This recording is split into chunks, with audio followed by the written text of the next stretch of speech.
welcome back to my YouTube channel. If you have not subscribed, my darling people, please do subscribe and smash the notification bell. Thank you and God bless you. My darling people, today matter na 2-in-1 now I want to do today. So this video na about Jim Hike and this guy, this Nollywood actor wey die. So now the two of them I want to talk about today. You understand? This Nollywood actor wey die, this guy is the art comedy film. Now very nice guy. They make person laugh for if film when the art, you understand? But I'm not gonna know what to just happen, what to come make this guy just me, you understand? But according to the way we say here, they send a poison. Now they give him. So that poison I can go. Now I can make a meme. You follow your friends go out. So now that out tonight for meme. So the thing really did very touching and very painful. You understand me, my darling people? So when I see the video, the thing can't shocktalize me. Whether they bury him, my brothers, my mothers, everybody were crying, you know. So all the Nollywood, all of them did there. I say, why be say, if person not get money, enemy can never remember you. Now, when everything that they do okay for you, now they remember you. They come begin they know say everything one day okay for you. They come they find they want to take you. Because if not be jealousy, what you come make them poison this guy, this young guy will never even reach 35 years. They never even reach 30 years safe. This is very painful, very painful. 28 years then take Kpeme so. And maybe never ever born pikin now nothing. Now why for people shower? People did this word, People did this word, not be small. So may so rest the perfect peace, my darling people. More na give the last respect, because it did very touching and very painful for somebody to just be made just like that. So the family, I pray for God to give them the heart where they will take bear the loss, because it's not really easy to lose somebody just like that. And person will never even old will be say na still young guy. They just know it very painful. May so rest the perfect peace. I just pray may the family, may they get the mind, may they say bear the lost. I would say I just fit up with that one, because as somebody could just he go out with his friends, go eat for outside. So does it mean say person not fit can go out with his friend again? Person not fit can go out again, say you want make friend again. Me, I no understand.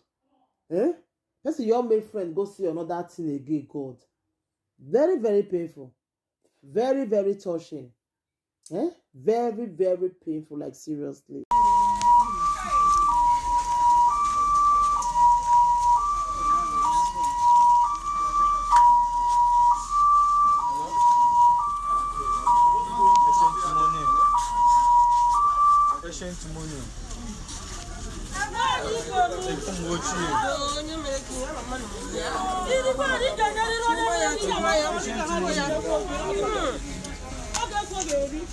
Patient money. Egomboche. What are you egomboche? Egomboche. What is money? What is money? Goche. The money where you get no piece of your problem. They stop by his place. Friends and well-wishers, neighbors are here.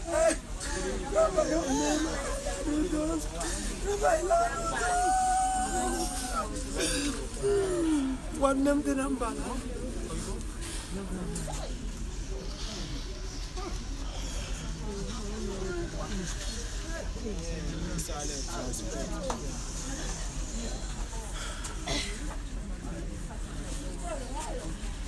Because 1 minute silence, respect, because don't have like people that will be here.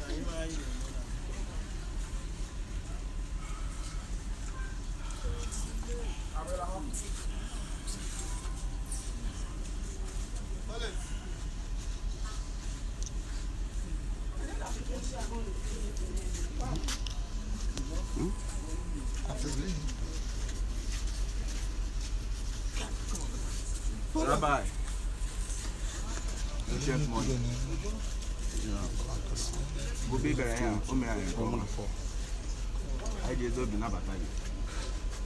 You can use your na batai.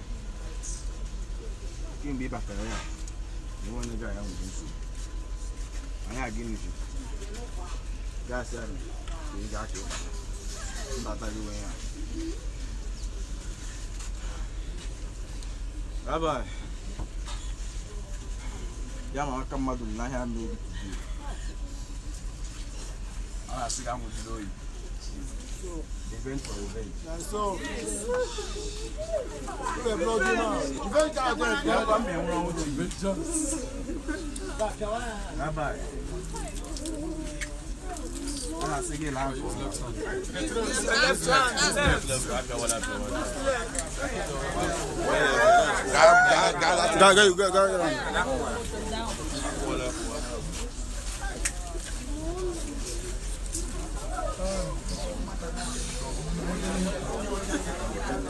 Rabbi, don't want.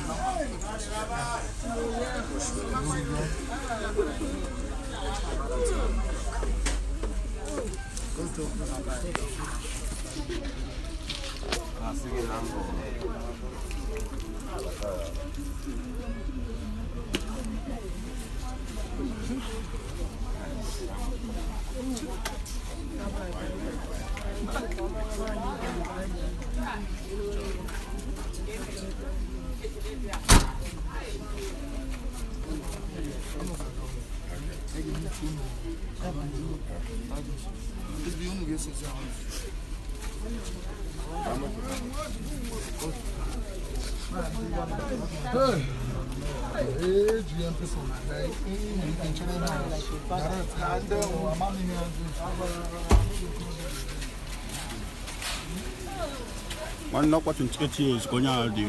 I just move for ya. I just move for him out of my water.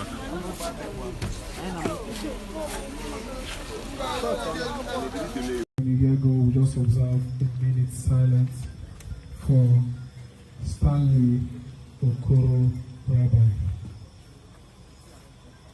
If your phone ring, you spoiler. If your phone ring, 1, 2, go.